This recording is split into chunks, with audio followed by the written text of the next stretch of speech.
Welcome back to the third lecture of this chapter. हमने principle of inheritance start किया था and इसका ये थर्ड लेक्चर है। ओके तो लास्ट क्लास में ना हमने law of dominance, incomplete dominance, codominance ये सब को डिस्कस कर लिए थे एंड नेक्स्ट क्लास में हमें इनहेरिटेंस ऑफ 2 जीन से लेकर देखते हैं आज की क्लास में कितना हो जाएगा। बट मैंने प्लान किया है कि पॉलीजेनिक इनहेरिटेंस तक कर लेंगे और पॉलीजेनिक इनहेरिटेंस से लेके बाद का एक और लेक्चर रखेंगे, उसमें कर लेंगे। ठीक है, तो what I have decided is कि एक चीज़ तो ये देखते हैं एंड दूसरी चीज़ ये कि एक तो यार बहुत ही दिनों से मैं प्लान करी थी कि ये वाला लेक्चर डालूँ बट कुछ ना कुछ ऊपर से मेरे एग्ज़ाम्स चल रहा है और मेरे फर्स्ट ईयर के एग्ज़ाम्स कंप्लीट होने वाले हैं, लाइक ऐसे स्टार्ट होने वाले हैं अभी।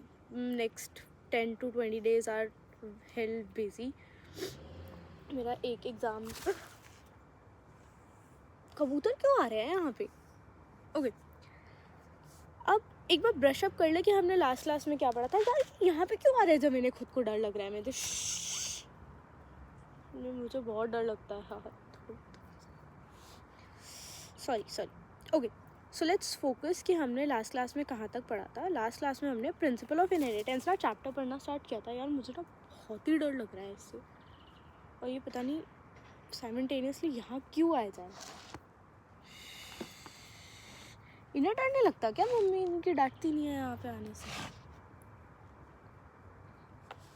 ओके तो प्रिंसिपल ऑफ इनहेरिटेंस में हमने सबसे पहले तो ना बेसिक हमें ये पता होना चाहिए कि यार हेरिडिटी क्या होती है, देन नेचुरल सिलेक्शन किसने दिया, क्या होता है नेचुरल सिलेक्शन में, then what about evolution. And उसके बाद ना हमने एक पेज देखा था that was about dominant traits and recessive traits. You should know कि कौन सा ट्रेट डोमिनेंट है और कौन सा ट्रेट रिसेसिव है।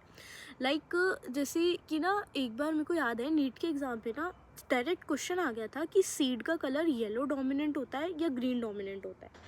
ठीक है, बिकॉज पॉड का कलर एंड सीड का कलर ना अलग अलग होता है। लाइक पॉड का कलर जो होता है ना उसमें ग्रीन डोमिनेंट होता है और सीड के कलर में येलो डोमिनेंट होता है। तो सबसे पहले तो मैंने ये बताया था कि भाई तुम्हें कुछ भी इस वाले पूरी चीज़ में से कुछ भी याद रखना है या मत रखना, बट एटलीस्ट ये चीज़ याद रख लेना। एंड एक चीज़ अच्छी जो मैंने इस बार करी है दैट इज़ कि ना इस बार मैं ना स्क्रीन रिकॉर्डिंग कर रही हूँ, तो आई ट्राई कि अगर मेरे से हो सके तो मैं दोनों चीज़ें ना मर्ज करके डाल दूँगी।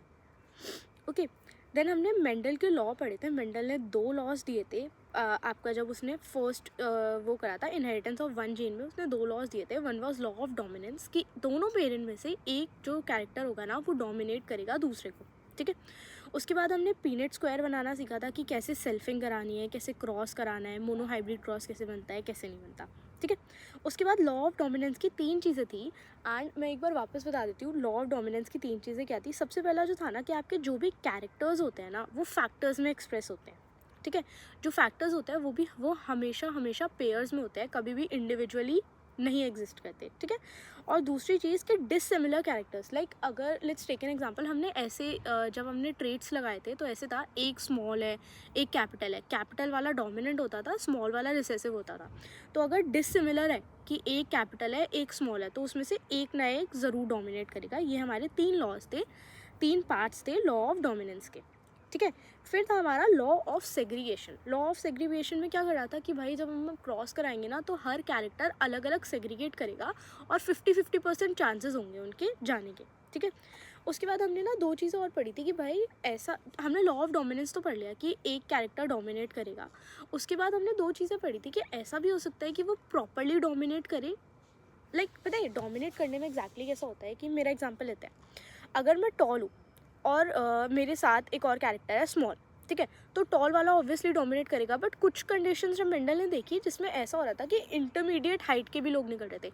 लाइक अगर हम अपना एग्जांपल ले लेते हैं तो सारे टॉल भी नहीं है इंडिविजुअल्स और सारे बिल्कुल शॉर्ट भी नहीं है। मेजॉरिटी जो है वो इंटरमीडिएट हाइट के है। दैट वाज इनकम्प्लीट डोमिनेंस कि नीदर बिल्कुल ही एक्सट्रीम टॉल है, नीदर बिल्कुल ही एक्सट्रीम ड्रॉफ है। ठीक है, ये हमने इनकम्प्लीट डोमिनेंस में पढ़ा जिसमें मेंडल ने रेड और वाइट प्लांट को क्रॉस कराया था और उसका एक्सीडेंटली रिजल्ट जो था वो क्या निकला? पिंक निकला। ठीक है, उसके बाद हमने पढ़ा सेकेंड चीज़ दैट वाज कि अब ऐसा भी हो सकता है कि ना दोनों चीज़ें इक्वली एक्सप्रेस हो जाए।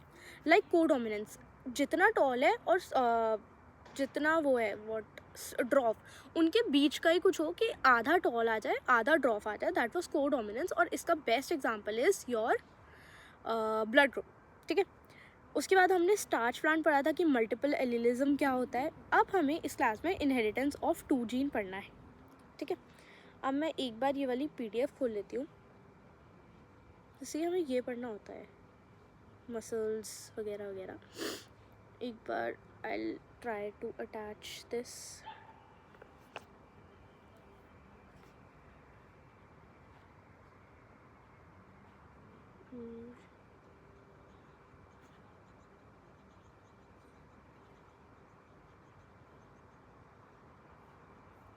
ओके, अब इनहेरिटेंस ऑफ 2 जीन में क्या है कि अभी तक हम क्या कर रहे थे, सिंगल जीन को ले रहे थे, ठीक है। सिंगल जीन में 2 ट्रेट्स ले रहे थे, अब हम 2 जीन ले रहे हैं। 2 जीन ले रहे हैं मतलब हमारे पास 4 ट्रेट्स है और 2 पेयर्स है, ठीक है। सबसे पहले तो ना इसको एक बार पढ़ के देखते हैं। बेसिकली क्या किया, अभी तक हम लोग क्या कर रहे थे, हमने एक कैपिटल R और स्मॉल कैपिटल Y ले लिया, दोनों डोमिनेंट, राउंड एंड येलो। एक हमने स्मॉल ले लिया कि एक रिंकल्ड सीड है आपके पास और छोटा Y आपका है ग्रीन कलर का, ठीक है। अब सबसे पहले तो ना इसकी क्रॉसिंग करनी सीखी हमने कि भाई इसको क्रॉस एग्जैक्टली करते कैसे हैं। यार आई डोंट गेट इट, जब मैं घर पे होती हूँ तो सारी चीज़ें बिल्कुल स्मूथली वर्क कर रही होती है एंड ऑल ऑफ सडन अब ये पेज नहीं रन हुआ। ओके, तो पहले जो हमने पढ़ा था ना वो था हमारा मोनोहाइब्रिड क्रॉस, जिसमें हमने सिर्फ एक चीज़ को क्रॉस कराया था, 2 ट्रेट्स को क्रॉस कराया था। अब आते हैं हम डाई हाइब्रिड क्रॉस पे। डाई हाइब्रिड क्रॉस में हमने क्या लिया, 2 कैरेक्टर्स लिए।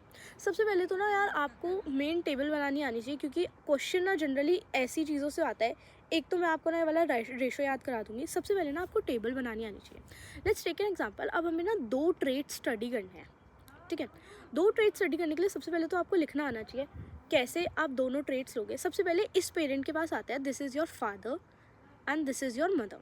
फादर जो है वो डोमिनेंट है, राउंड कलर का, राउंड उसका सीड है एंड येलो सीड का कलर है, ठीक है।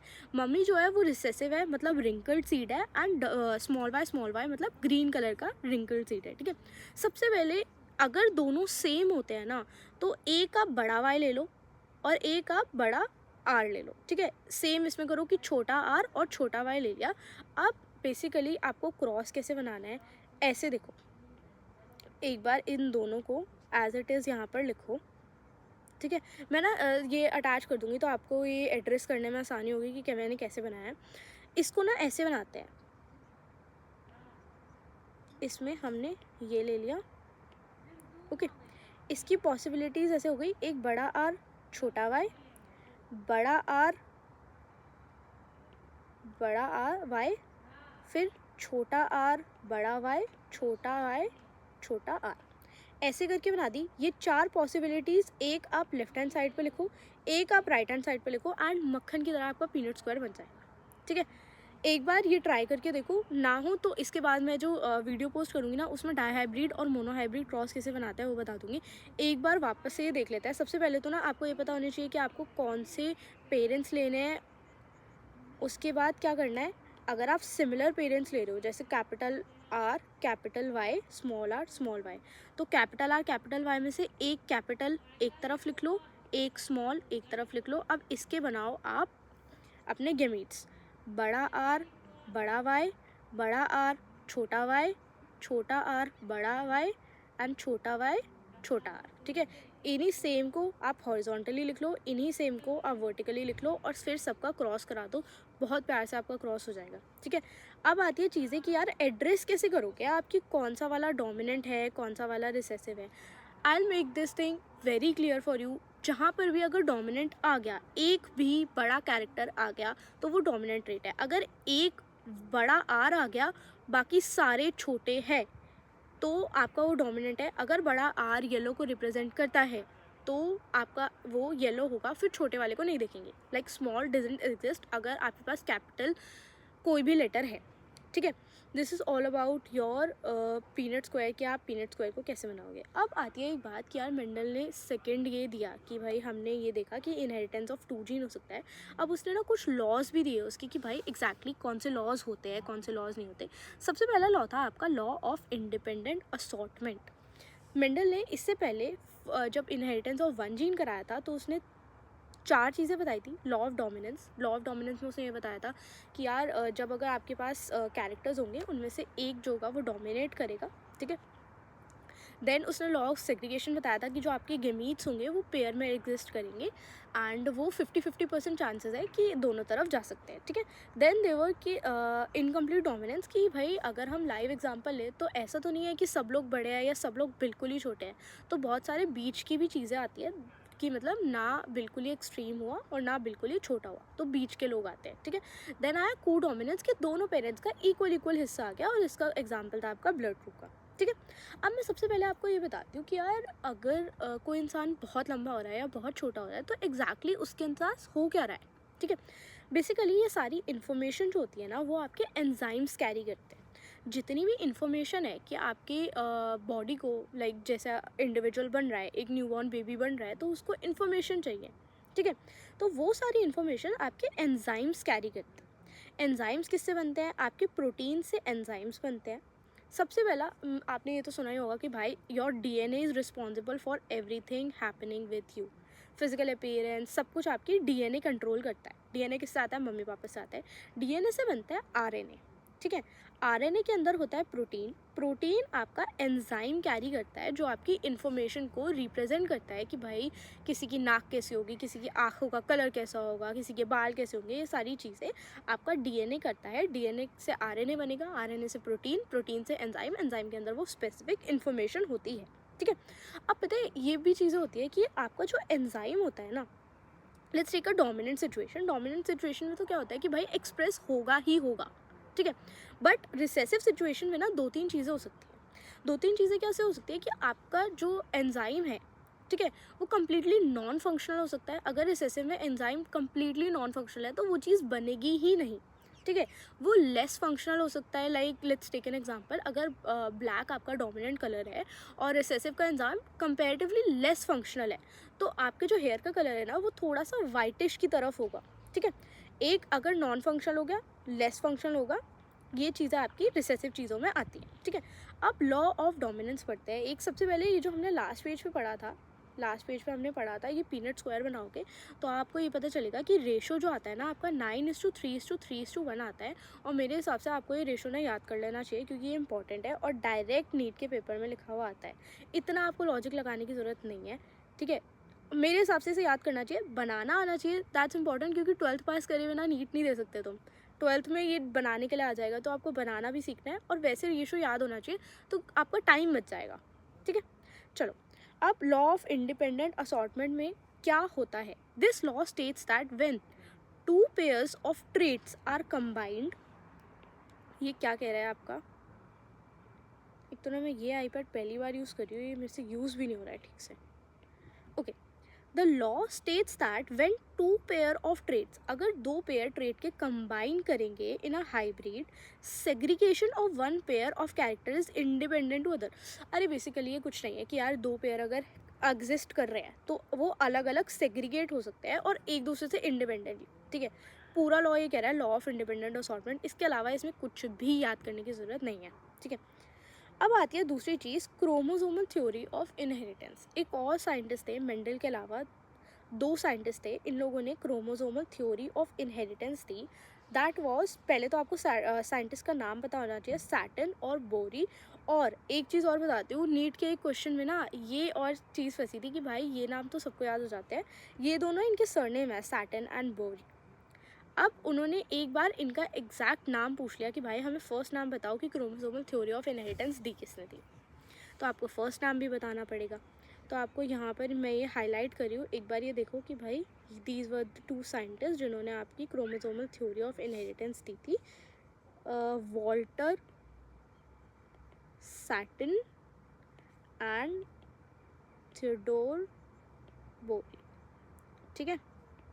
प्लीज़ इसे याद कर लेना। एंड 1902 में दी थी ये, ओके। अब एक चीज़ और है कि यार मेंडल ने ना बहुत सारे एक्सपेरिमेंट्स करे, बट द पॉइंट वॉज कि ना वो बहुत अनरिकॉग्नाइज रहा। अनरिकॉग्नाइज इन द सेंस कि उसने बहुत चीज़ें करी बट इतना ना उसे रिकॉग्निशन नहीं मिला, ओके। अब बात आती है कि क्यों नहीं मिला, तो इसमें एनसीईआरटी में मेंशन है तो हम एक बार देख लेते हैं क्या था। लास्ट जब वो ये सब कुछ कर रहा था ना, तब कम्युनिकेशन ना इतनी ज़्यादा आसान नहीं थी। जैसे अभी हमारे पास फ़ोन्स है, टैबलेट्स है, तो हमारा कम्युनिकेशन बहुत ईजी है। लाइक मैं यहाँ पे अपने घर पे कम्युनिकेट कर रही हूँ, I am 7 seas far from my house. तब के टाइम में ना कम्युनिकेशन वॉज नॉट ईजी। ठीक है।